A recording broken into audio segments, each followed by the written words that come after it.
असंभव है, ये नहीं हो सकता।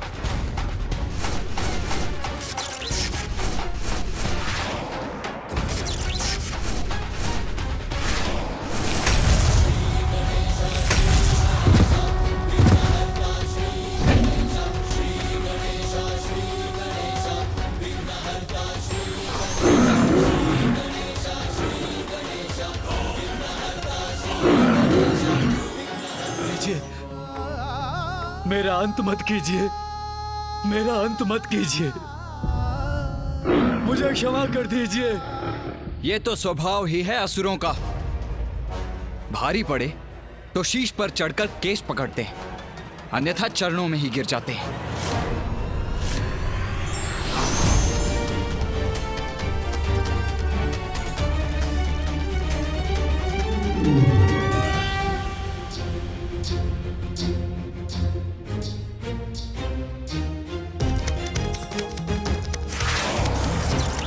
देवताओं द्वारा उत्सर्जित शक्ति अब भी कैलाश की ओर बढ़ रही है। उसे किसी प्रकार से नष्ट करना होगा हमें।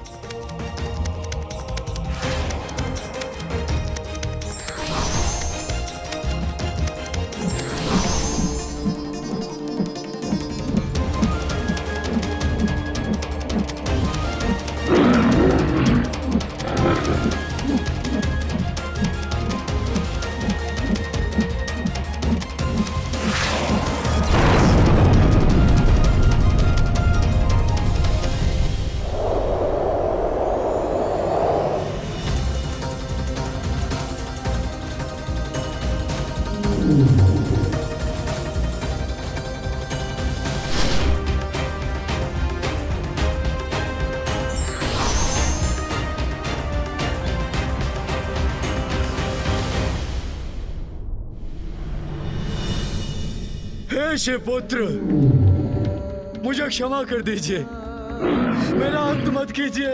तुम्हारा अंत करने के एक नहीं कई कारण है दंभासुर, स्मरण करो।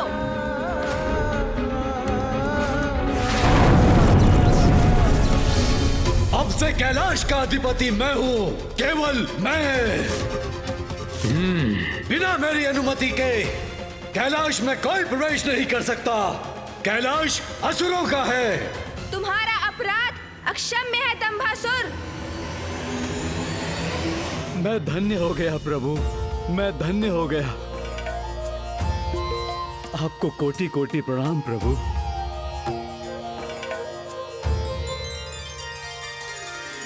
आज से मेरा ये वक्रतुंड स्वरूप अहंकार के दबन के प्रतीक के रूप में जाना जाएगा। अहंकार के दबन के प्रतीक के रूप में जाना जाएगा। अहंकार के दबन के प्रतीक के रूप में जाना जाएगा। जय देव जय देव जय देव जय देव जय देव जय देव जय देव। श्री गणेश विघ्नहर्ता श्री गणेश, श्री गणेश विघ्नहर्ता श्री गणेश, श्री गणेश वास्तविकता में अहंकार व्यक्ति का सबसे बड़ा शत्रु है, जो अवसर पाते ही प्रबल होकर भिन्न भिन्न रूप लेकर हमें अपने वश में कर लेता है। किसी को धन का अहंकार है तो किसी को सौंदर्य का, विद्या का, वाहन का, शक्ति का, और किसी किसी को तो भक्ति का भी अहंकार हो जाता है। कारण जो भी हो, अहंकार तो सदैव पतन की ओर ही ले जाता है। इसलिए हमें अहंकार को कभी अपने भीतर नहीं आने देना चाहिए। और स्मरण रहे, जो स्वयं को ईश्वर के कार्यों का साधन मात्र समझकर अपने कर्म करता है, उसे अहंकार कभी स्पर्श भी नहीं कर सकता। और अहंकार का ये विष मात्र असुरों को ही नहीं, देवताओं पर भी हावी हो सकता है।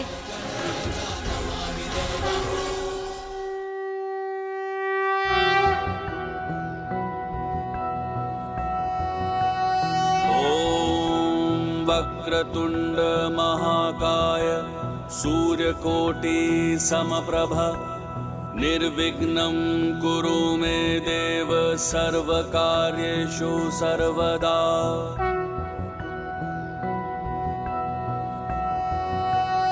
ॐ वक्रतुंड महाकाय सूर्यकोटि समप्रभ निर्विघ्नं कुरु मे देव सर्वकार्येषु सर्वदा।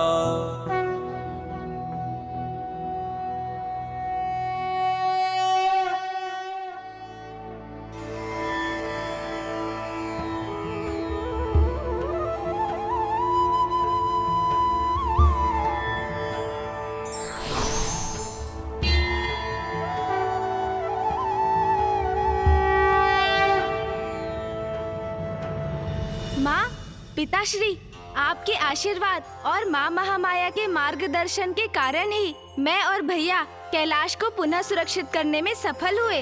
हाँ पुत्र गणेश, पुत्र कार्तिकेय, मुझे तुम दोनों पर तनिक भी संदेह नहीं था, क्योंकि जो धर्म के सहायक बनकर सत्कर्म करते हैं, अधर्म उनके मार्ग में बाधा अवश्य बन सकता है, किंतु उन्हें रोक नहीं सकता। महादेव, देवी पार्वती, अब हमें आज्ञा दीजिए।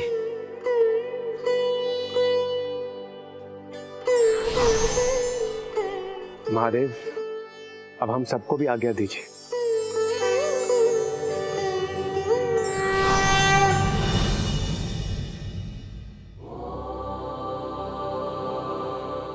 मेरा कैलाश, मेरा भवन, इतने समय से जिस सुख की मैं प्रतीक्षा कर रही थी, वो मुझे आज प्राप्त होगा जब मैं यहाँ प्रवेश करूंगी। रुकिए माँ, रुकिए। अब गणेश क्यों रोक रहा है मुझे? माँ, इन असुरों ने जो बाधा उत्पन्न की, कदाचित उसके कारण आप ये भी भूल गयी कि आप पिताश्री से पुनर्विवाह करने के बाद कैलाश लौटी हैं। हाँ माँ, और नवविवाहिता तो विधि अनुसार ही गृह में प्रवेश कर सकती है ना। तो आप यहीं रुकिए माँ, तनिक प्रतीक्षा और कीजिए, भैया और मैं अभी आए।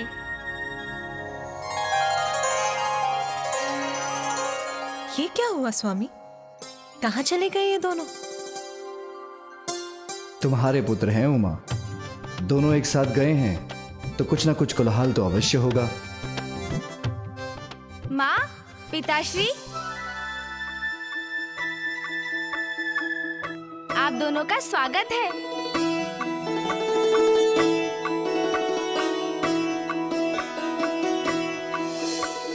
मेरे स्वागत में मेरे पुत्र और गण इतनी सुंदर व्यवस्था करेंगे, मैं तो इसकी कल्पना भी नहीं कर सकती थी।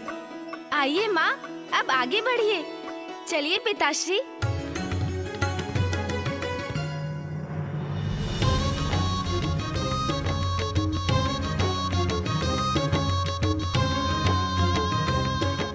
धनेदी, कालती तेदी, अब आप लोग महादेव और माता की आलती प्लालम तलिए।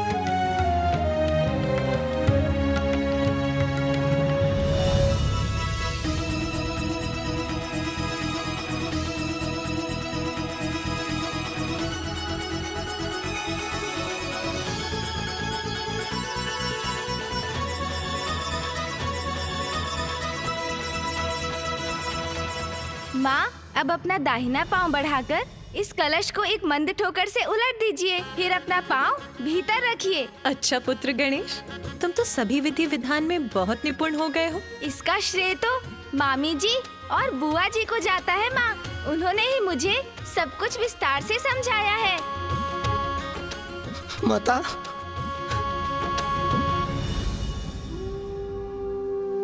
माता मुझे तमाम दल दीजिए माता।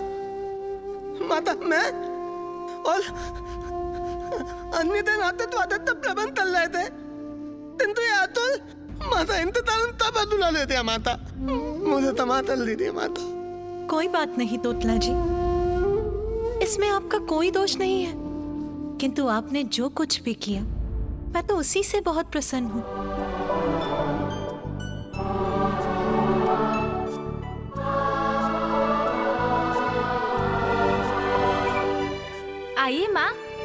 आइए पिताश्री।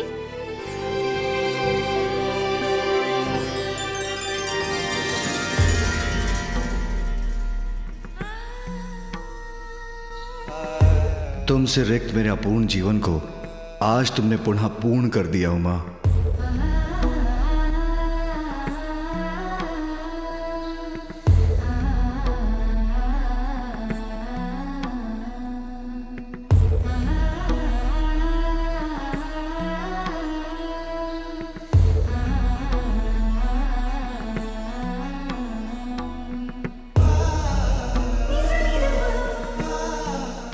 कैलाश लौटकर मुझे इतना आत्मिक सुख मिल रहा है, ऐसा प्रतीत हो रहा है जैसे यहाँ का कण कण मुझे स्नेह से निहार रहा है।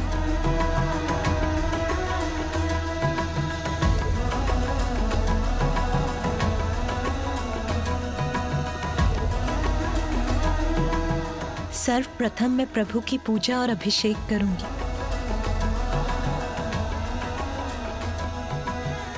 तुमने कैलाश लौटकर मेरे जीवन को पुनः आनंद से परिपूर्ण कर दिया है उमा। नाथ, आनंदित तो मैं हूँ। अब मेरे समस्त कष्ट दूर हुए, पुनः सुखों से भर गया मेरा जीवन। माँ के लौट आने से, हमारे संपूर्ण परिवार के कैलाश में एकत्रित होने से मेरा हृदय तृप्त हो गया। सत्य है, अंत भला तो सब भला।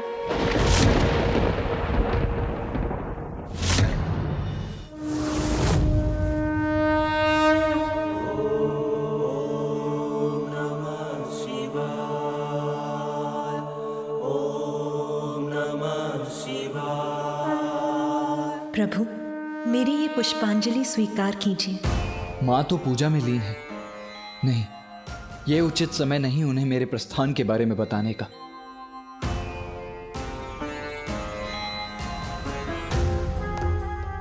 पूर्व में जब माँ से कहा था तो वो क्रुद्ध हो गई थी। अब कैसे उनके समक्ष अपनी बात रखूं मैं? पुत्र कार्तिकेय, माँ मैं ये कहना चाह रहा था। ये देखो, इसे यहाँ किसने रखा? इसे तो यहाँ होना चाहिए था। अरे अरे माँ, ये आप क्या कर रही हैं? मैं हूँ ना। ओह, माँ का मन तो अभी भी सामान्य नहीं। कैसे कहूँ उनसे, कहीं वो क्रुद्ध न हो जाएं। लीजिए माँ, उचित है ना अब? उचित तो कुछ भी नहीं है पुत्र।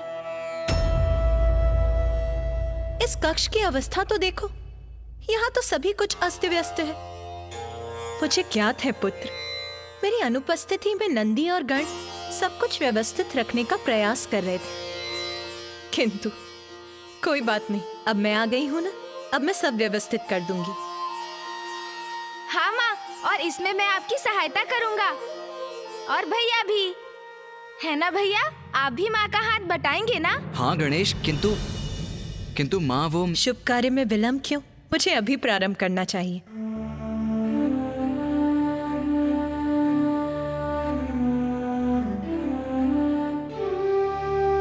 अरे हाँ पुत्र, तुम कुछ कह रहे थे ना? कहो पुत्र। माँ, मुझे अब प्रस्थान करना होगा।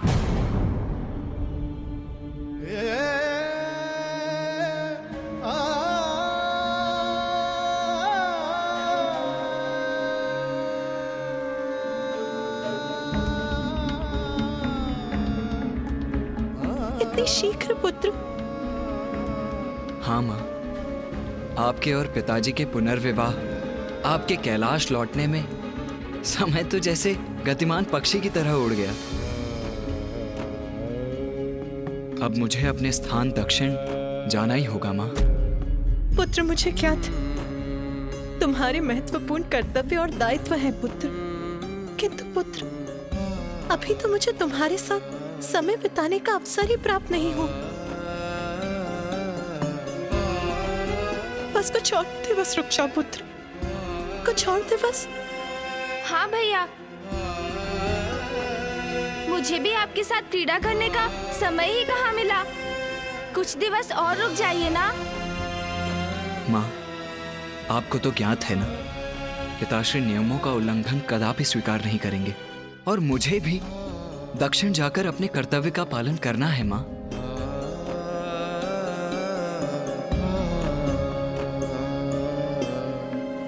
इसलिए मुझे अब जाने की अनुमति दीजिए माँ। प्रणाम माँ। तुम्हारा जाना हमें दुखी अवश्य करेगा पुत्र, किंतु तुम्हारी माँ को तुम पर गर्व है पुत्र।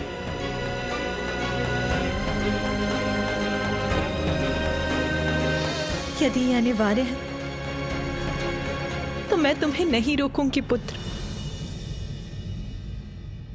जाओ पुत्र, सफलता सदा तुम्हारे साथ रहे पुत्र। धन्यवाद माँ।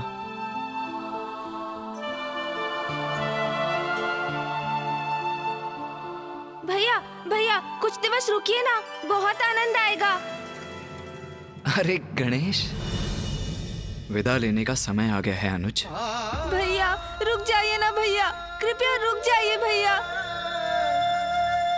माँ हूं मैं, इसीलिए तुम्हारे प्रस्थान का सुनकर हृदय व्याकुल होता, किंतु तुम्हारी कर्तव्य निष्ठा पर गर्व है मुझे पुत्र।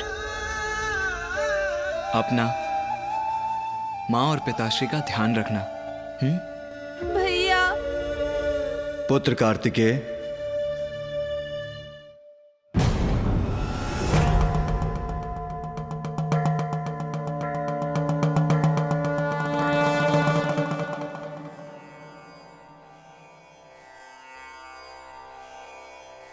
पुत्र कार्तिकेय, मां को सुख पहुंचाना भी तुम्हारा ही कर्तव्य है। वो चाहती हैं तो कुछ और दिवस यहां रुक जाओ।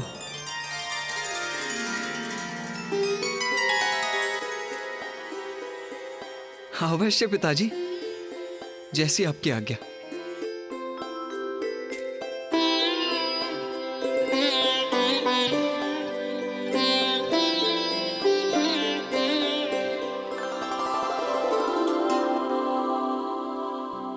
अब मेरा पूर्ण परिवार प्रसन्न है, कोई उलझन शेष नहीं, तो मैं निश्चित होकर ध्यान कर सकता हूं।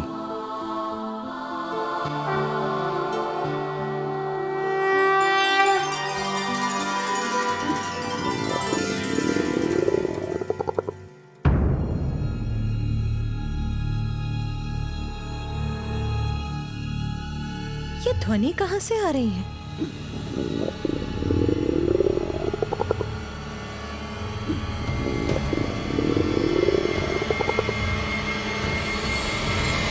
तो गणेश से आ रही है यह ध्वनि।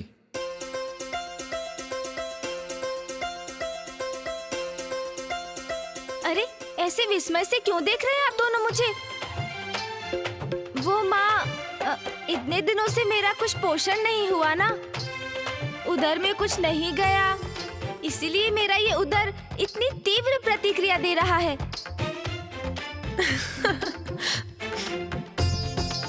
चिंता मत करो पुत्र, अब मैं आ गई हूं ना, अब मैं तुम्हें तुम्हारे सभी प्रिय व्यंजन अपने हाथों से बनाकर खिलाऊंगी। माँ के हाथ से व्यंजन, उसकी तो कल्पना से ही मेरे मुख में पानी आ गया।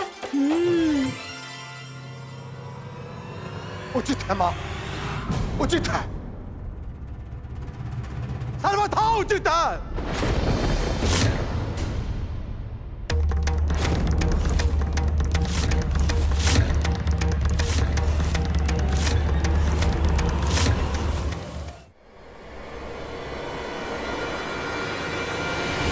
मेरा प्रणाम स्वीकार करें। प्रणाम ऋषिवर अंगिरस। प्रणाम ऋषिवर। प्रणाम ऋषिवर। माँ का हृदय अपनी संतानों में भेदभाव नहीं करता जगत जननी। आप अपने पुत्रों को स्वयं अपने हाथों से स्वादिष्ट व्यंजन बनाकर खिलाएं, जबकि आपकी अन्य संतानें भूख प्यास से त्रस्त होकर अपने प्राण गंवाने पर विवश हो रही है। ये कहां का न्याय है माते?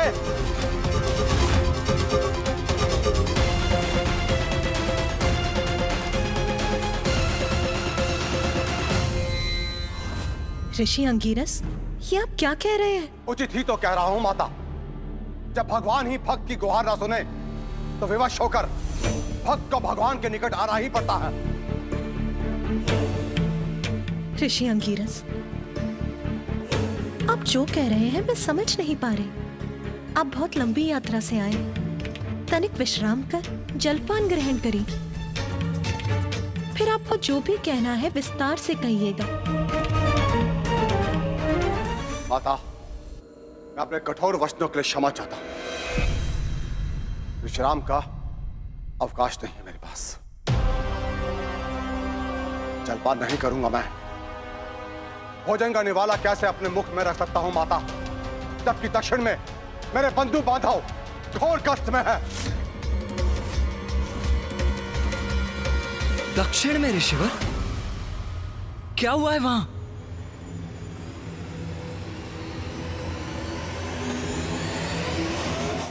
रक्षा कीजिए, रक्षा कीजिए, कोई हमारी रक्षा कीजिए।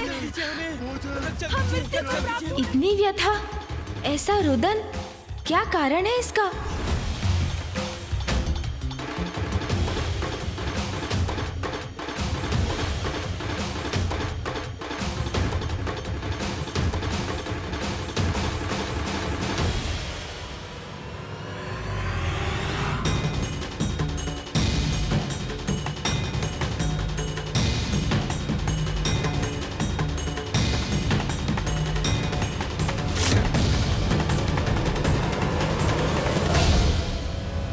हे महादेव, पानी, पानी, पानी।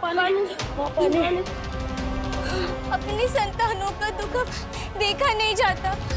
खाने के लिए एक अन्न का दाना भी नहीं है। प्रभु कुछ कीजिए प्रभु, बच्चे भूख से विलख रहे हैं, कुछ कीजिए प्रभु।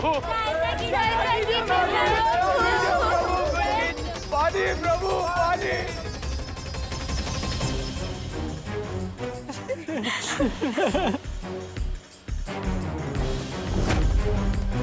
महादेव, हम दुखियारों पर दया करो महादेव। अब तो प्रथम पुत्र गणेश ही सबके विघ्न हरते हैं। हमारी पुकार सुन, हमारे जीवन का विघ्न हरेंगे। प्रभु, हमारे प्रभु।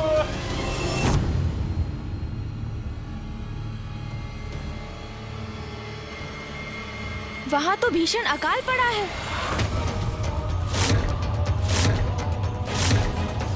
अकाल?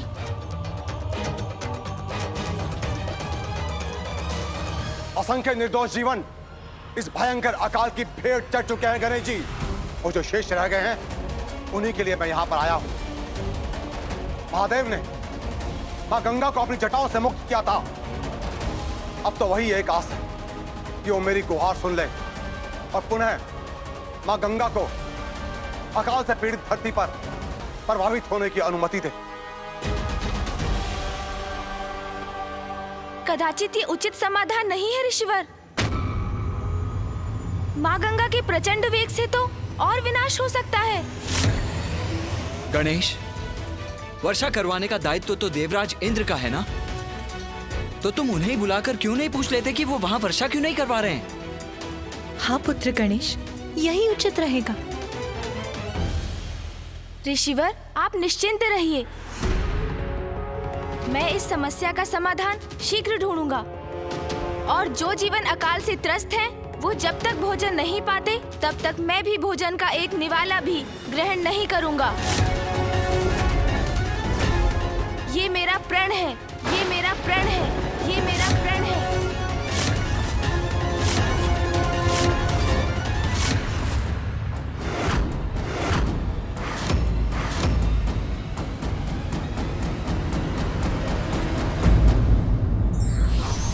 संकट है तो समाधान भी है।